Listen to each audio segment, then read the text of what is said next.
Hi, you're welcome. Today we'll be discussing about Ethernet LANs and its components, the variety of Ethernet physical layer standards, building physical Ethernet network, and how to make a UTP Ethernet link. Let's get started. The Ethernet refers to the family of standards that defines both physical and data link of most wired local area network technology. The standard is defined by IEEE, that is the Institute of Electrical and Electronics Engineers, and specifications are given for connectors, cables, protocols, and everything required for an Ethernet LAN to be created. So in essence, when we talk about Ethernet LAN, we are referring to a wired local area network technology. Although there can be other form of local area network technology, we can have a wireless local area network technology, and we can have a mix. So we can have a situation where there is a wired local area network interjected with a wireless local area network in the form of access points. But IEEE defines specification for Ethernet, which covers a wired local area network. I'll be giving an illustration to put in perspective what an Ethernet local area network looks like. Okay, the illustration we have here shows a typical small office, home office LAN, and it's, as you can see, it's wired only local area network. So here we have 4 personal computers and a switch and a router here. So it tells you that an Ethernet local area network, it consists of wired network basically. So this particular point we can have Ethernet cables that conform to the Ethernet standard. So the IEEE gives specification for what any cable that will be termed an Ethernet cable, what is going to be like, what the connectors will be, the protocols that will govern the transmission of data bits on that particular Ethernet link. So basically, an Ethernet LAN consists of a switch, a router, personal computers, and sometimes you can have for instance, for a small office, home office, you're going to have a shared printer. You can have a device here, you can have a printing machine here, which is also on the local area network connected by wire. So at this point, we can also make reference to a local area network that consists of wireless devices. So we can have access points interjected into this network. Then our end user devices connect to the access point wirelessly. However, the wireless device in itself connects to the switch using an Ethernet cable. I'll give an illustration about how the access point comes into play into this graphical illustration.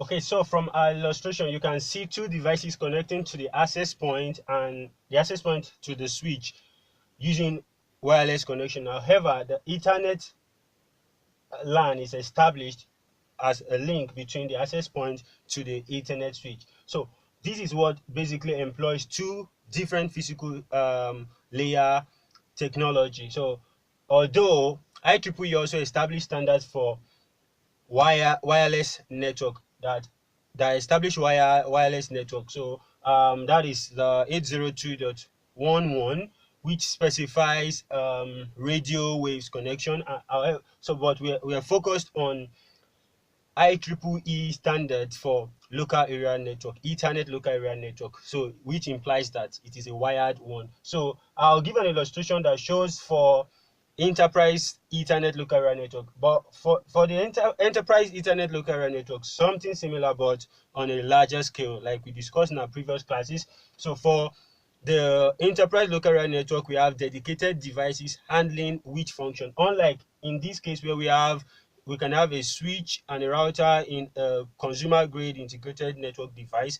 But for the enterprise network, we'll be having strictly dedicated devices. You have your router and switch alongside with for a server room and everything in the cubicle somewhere behind closed doors where it's within physical reach of just anyone, or professionals who are going to handle those devices.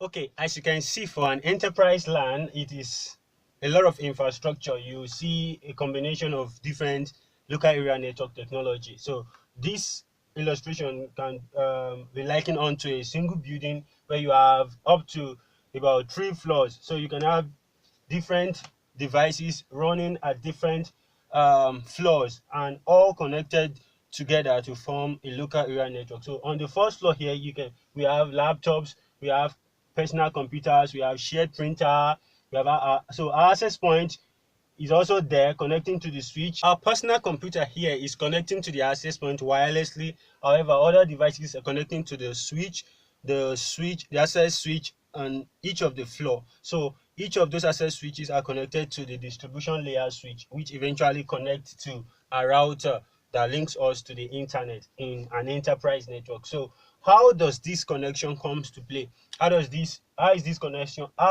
connections established? So the cabling for the wired part, that's what we'll be discussing in this video. We'll be talking about the cabling, we're talking about the variety of Ethernet standards that are available in the physical layer for a local area network.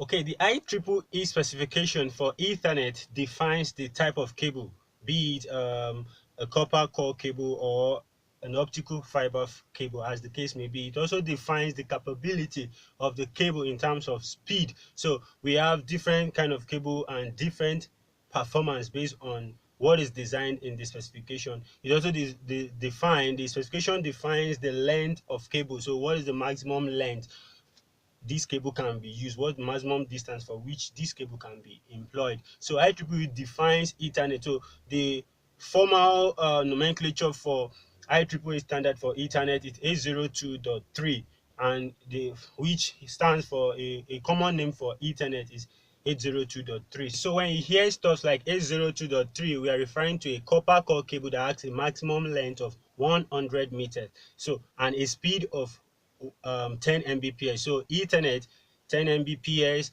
copper core 100 meters length, and it is 10 base T. So that is another nomenclature. IEEE also uses a suffix of T and X to define a UTP cable and a fiber optical cable. So what's the essence of all this? For you to get to the market when you want to buy your cable, you know what to buy depending on what you want to cover. So for different devices, like we have shown in a graphical illustration, there are devices that will cover some distance depending on the distance. So cables that run for length beyond 100 meters, you definitely know that you have to opt for a cable that can serve beyond 100 meters. So depending on what you want, there are cables that run under the sea. Those kind of cables, optical fiber cables covering thousands of meters. So depending on what you want to do and for what purpose, the choice of cable is very important, but following the Ethernet specification that you have for that purpose. So at this point, we're going to talk about the type of cabling that we have. How do we cable a network? So good news. The good news is that we have around here, we have engineer IK, and you'll be coming on board, you'll be coming here.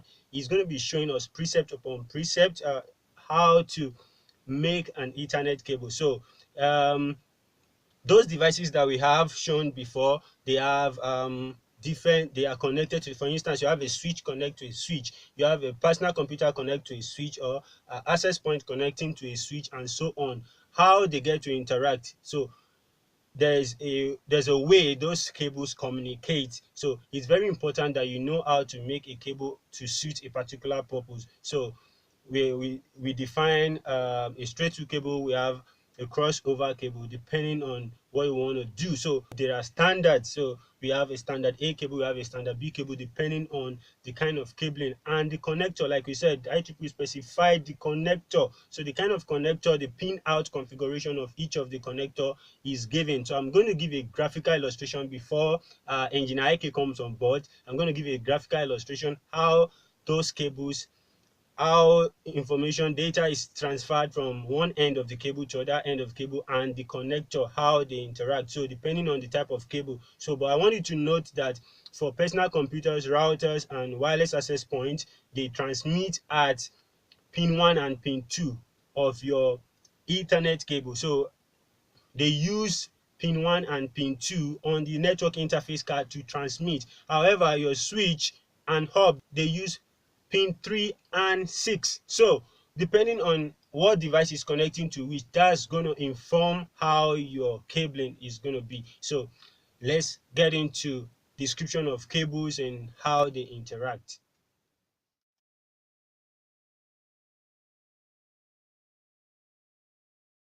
Okay, what we have here is the pinout configuration for RJ45 pin. So the RJ45 consists of 8 pins. So let's say this is an RJ45 cable. This RJ45 cable. Also here we have another RJ45 cable. So this is what you have, the typical network interface card of a personal computer, or the port of your Cisco switch, or any other kind of switch you're making use of, as the case may be. The same thing runs with access point network interface card that connects to the switch. So here at this point, I want us to see the pin out for a straight through cable. It's direct, it's just straight, 1 to 1, 2 to 2, 3 to 3. So this is the link.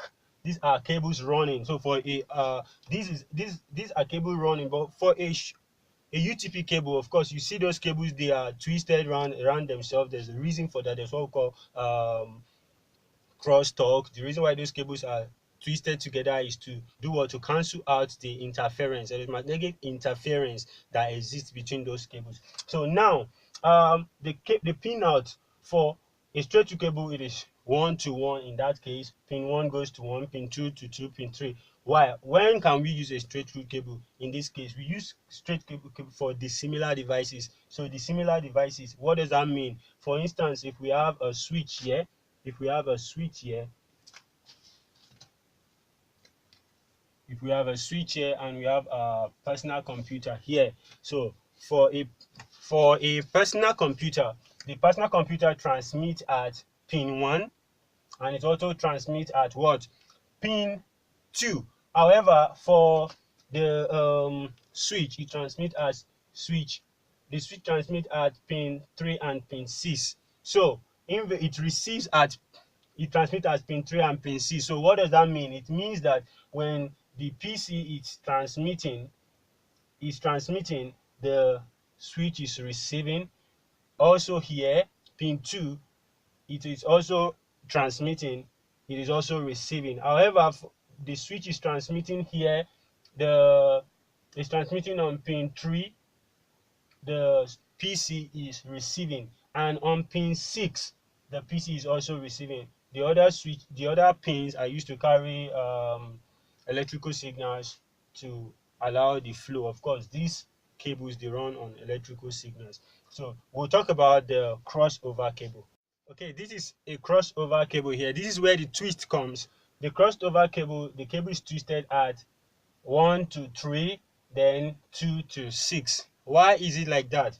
A crossover cable is to allow for connection of similar devices. For instance, if you have a router want to connect to another router, you use a crossover cable. If you have a switch to switch, a crossover, a personal computer to another personal computer, or a router to an access point in that case. So why are these things like that? Because these devices, where they transmit, they have dedicated points where they transmit. So it is imperative for the cable to be fixed properly, so a particular line that is sending is actually being received on the other end of the cable. However, for some of these things, okay, for Cisco devices, there's what we call MDIX. Also, MDIX help to detect miss or mal configuration in a cable. So even when you use a straight through cable to connect similar devices, you see that it will still work. However, it will work, for for the sake of um, best practice, it's very essential that we understand these things, and to avoid the CPU override, avoid the use of auto detect system in that case. So for pin 1, so let's say this is a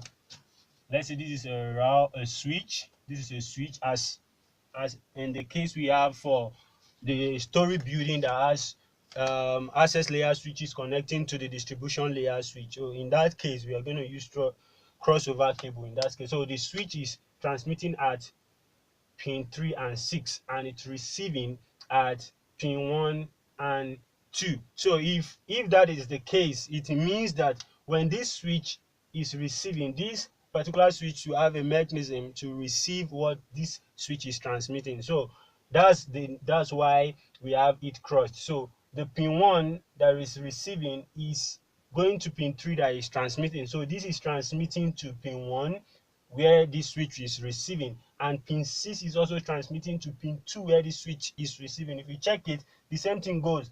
This person is transmitting at and sending it to where this switch is receiving. The same thing here, this switch is transmitting and this one is receiving. So that is established. So these cables, in reality, this is just the pinout, the theoretical pinout. So in reality, what you have a 4 pair of cable in a UTP cable. You have 4 pair for 1000 base T. We have 4 pair of cables. So green, blue, orange, and brown, as in that case. So let's assume this pinout. So let's make it clear. So 4 pair of cables. So you have a striped version of the color. So you have a striped blue, and the blue, you have a striped green and the green stripe, and so on. So let's say um we have orange here, we have orange, we have green, we have blue,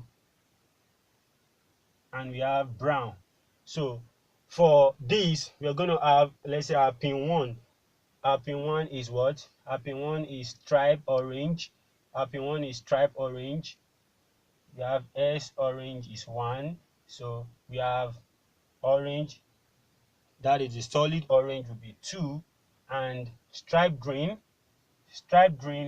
will be 3, the solid green will be 4, stripe blue will be 5, the solid blue will be 6, and so on and so forth. So at this point, I'm going to hold. So we are going to be having engineer IK come on board, and he's going to come and demystify the whole essence of having the cable, and he's going to show us how to practically cable to make an Ethernet cable. So these things are very important. If you want to set up a local area network, you want to create your own CyberCafe, you can do these things on your own. Or you have issue with your cable at place of work, you can, if there is a mission critical assignment that needs to be performed, at that point it's very essential that you have these skills down pat, so for you to be able to solve immediate problems. So of course there are